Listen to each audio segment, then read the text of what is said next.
is Nick Bosa going to be spending time on the field? That's a little radio transition there. Excellent work. Yeah, very impressive. I think the thing with Nick Bosa is he played last week through this hip pointer, and the hip pointer, it happened in practice last Wednesday actually, and he played through it against Tampa Bay. He called it the worst thing he's had to play through, just a painful thing. There's nothing you can really do to fix it other than just to rest it. So the plan this week has been just to rest it. And I talked to him on Wednesday, and he kind of said, yeah, it's going to be close going into Sunday on whether I can play or not. I think the Niners are optimistic that he's going to be able to play, without practicing. I don't know if he's going to do anything today. Even if he does, Friday practice is essentially a walkthrough. So I would lean towards, yes, he's going to play. Is he going to be compromised? Probably to some extent. As we know, there's certain things you can do before the game to alleviate pain. But I definitely think that if he does play, which, again, I would lean toward that being the case, I don't know if he's going to be anywhere near 100% when they get out there. Nick, we saw being on bye, the Seahawks were on bye last week. I had the rare opportunity to actually watch football games on Sunday, which was nice. And I watched a good chunk of that 49ers Bucs game where the 49ers escaped with a last-second field goal. What did you make of that game and some of the special teams struggles that they had, and also that the interaction between Deebo Samuel and the specialist after one of those misses?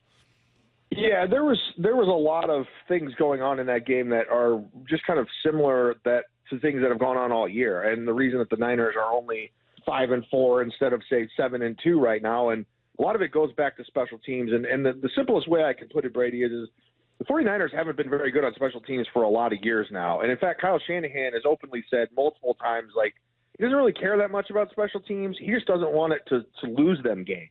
Not necessarily trying to win them games, but just play for a tie essentially on special teams and win the game elsewhere. And it's been fine in recent years because they've been so good, where they've been able to dominate on the other two phases of the game, where they could make special teams mistakes and account for that. They don't have that margin for error this year. Now, some of that is injury related, of course, the guys that they've been missing, where they haven't been able to kind of account for the difference there. But in terms of special teams, it hasn't just been missed field goals, which is what you saw last week. There's been, they've given up fake punts. They've given up long returns. They've coughed the ball up on returns. You saw that last week with the muff punt. So it goes back, and even in the Super Bowl, you could go back and point to a few special teams plays where the Niners might win the Super Bowl if it weren't for those in regulation. So those things have added up, and I think it's really the biggest red flag that I have about this team. I think about the 2021 Green Bay Packers, who the Niners actually beat in Lambeau Field in the playoffs. That was a number one seed Packers team that was just abysmal on special teams, and that's how they actually lost to the Niners, ironically. So that's kind of where they're at right now. In terms of the sideline issue with Deebo Samuel and then the two specialists, it's funny because everyone was like, well, I think, Deebo overreacted a little bit. Tabor Pepper, the long snapper, overreacted a little bit. But the guy who missed the kick and who Deebo was talking to was the kicker, Jake Moody, who seemed fine with it. He didn't care. He didn't care that Deebo was talking to him and telling him to lock in, which is what they said was kind of the conversation there. So I don't think there's going to be anything super lingering from that situation. It seems like they've all moved forward from that, but just kind of another little odd footnote in what has been kind of an increasingly odd season. Well, Sherm was all about it. He thought it was the greatest thing. He was like, yeah, absolutely. If your kicker misses a kick, punch him, basically. I mean, I was a little surprised by Sherm's reaction, except I wasn't, because it was Sherm.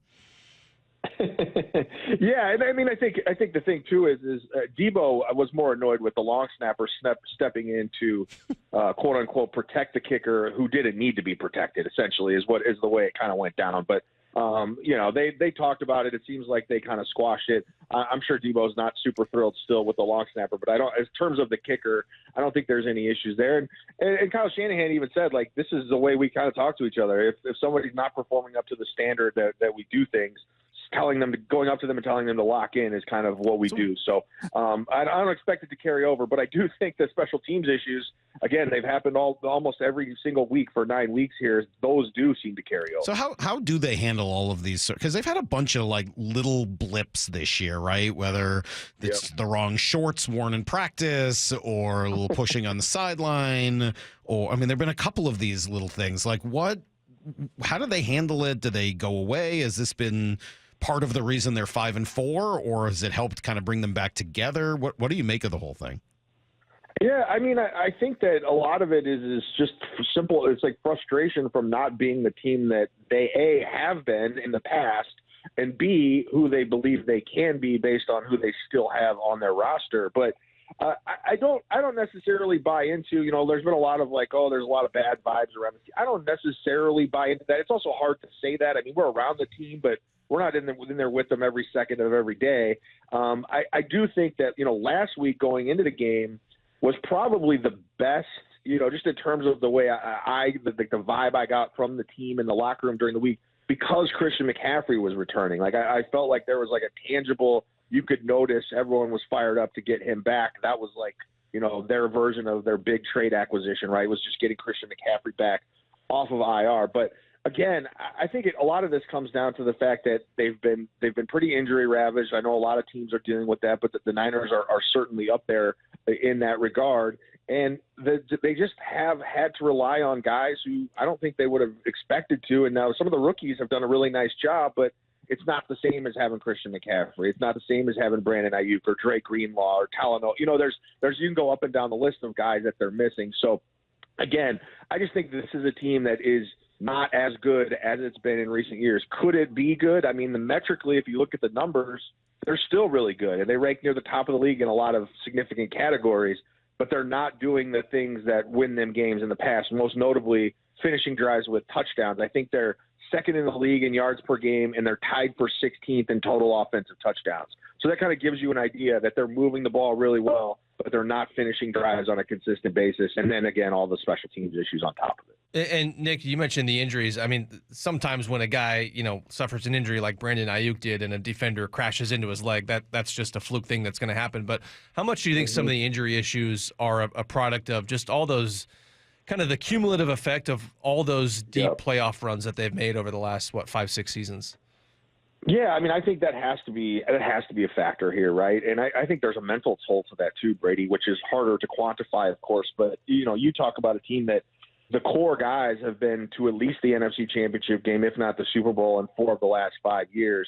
You've played almost the equivalent of another full season's worth of games at that point. You're getting close to that anyway. And so there has to be a toll for that. The other part of that is, as you guys well know, injury luck is a huge part of this whole deal, right? And so when you go on these deep runs, you're going to have a lot of injury luck. And they did. Last year, in particular, it was one of their better years from an injury standpoint where they weren't losing big-name guys for long periods of time, maybe a week or two here and there, but that was about it. The year before that, when they lost the NFC Championship game to Philadelphia, they had really good injury luck until the NFC Championship game itself, and then they got hit by injuries at the most important position at quarterback. So I think that is just kind of part of the way it's cyclical in some ways, where there is a luck element that plays into that. But I do think there is a toll to pay for that, and I think even if it doesn't show up in terms of specific to injuries, maybe in terms of performance, where there's just so much tread off the tires, it's hard to kind of refill the gas tank and get back to where you've been in the previous years. Do you think it's go time for, can they flip the switch now coming off that couple of wins here? And I know it was a little dicey against Tampa. And I mean, that Baker Mayfield play, by the way, where he just stiff-armed Bosa, like one of my favorite plays I've seen in a while. But is it go time? Can they just flip a switch and kind of go now in the second half? Or is it going to be a little harder for them to do that? I'm of the belief it's going to be harder for them to do that. I don't know if there is a switch to flip, that they're all just going to return to kind of juggernaut status that they've had in recent years. And it goes back to a lot of what I just said in terms of kind of just the way the roster is and some of the injuries and things like that. I do think there's a chance for them to go on a run here. They have McCaffrey back, kind of getting him back reacclimated should help them with their red zone issues. Guys, they're 28th in the league in red zone touchdown efficiency, and I think they're somewhere in the range, a little under 50%. Last year they were number 1 in the league, and it was almost 2 out of every 3. I think it was like 67%. It was one of the highest in recorded history in terms of red zone efficiency from a touchdown perspective. I don't expect them to get back to that, but if they can even just get one more touchdown a game, all of a sudden you're back into the 28, 29 points a game range. And with that kind of an offense, it gives you a chance to go out and win a bunch of games. But Sunday is obviously very important for them, largely because they're already 1-2 in the division. So if they take a third loss in the division, it's going to be hard to win the NFC West, even if it becomes a tight race at the end with the Arizonas and Seattle and LA and whoever else. But I think that's part of it. And then after this, guys, the schedule is brutal at the end of November. They play at Green Bay next Sunday. And then the week after that, after Thanksgiving, they play at Buffalo. So those are two very remote NFL destinations that are difficult to get to, but also difficult places to play where weather could also be a factor. So for me, the Niners really need to win this week against Seattle, and then they need to find a way to go 1-1 on that road trip with those two games to kind of put themselves in a position to make a run at this thing. But the one thing I've kind of consistently said through the first 9 games of this season, I think that we're just at a point here where the Niners might still be a good team, but they're not so good that it's going to come as easy to them as it has in the past. Last question from me, Nick, before I see you tomorrow at Harding Park, where we're going to play some golf, is just with the injuries, with some of the age on that roster, with the massive contract for Brock Purdy coming up, does this feel like this is maybe the 49ers' last best shot to win a Super Bowl? I think it's their last best shot for this core group of players. I think that if Brock Purdy is the quarterback that they believe he is and the guy that they're going to pay that kind of money to, theoretically the window should be open beyond this year. Now, that doesn't mean there won't be a year or two where they have to kind of recalibrate. We've seen the Rams do that, right? Where everyone thought the Rams, that they won a Super Bowl, and then it was like, okay, their window's closed. They jumped through the window before it closed.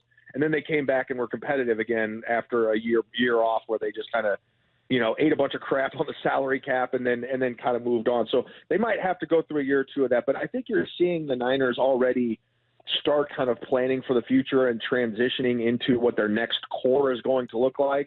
There's a couple of younger guys, older vets, so to speak, Fred Warner and Nick Bosa, namely, who are, 27, 28. Like, there's still a lot of good football ahead of those guys. I think those guys will bridge the gap between the two cores. But you're going to see, Brock Purdy, Brandon Ayuk, who they've already paid, Diamador Lenore, the cornerback, who they paid this week. So they're starting to kind of already transition into who's going to be our next set of guys.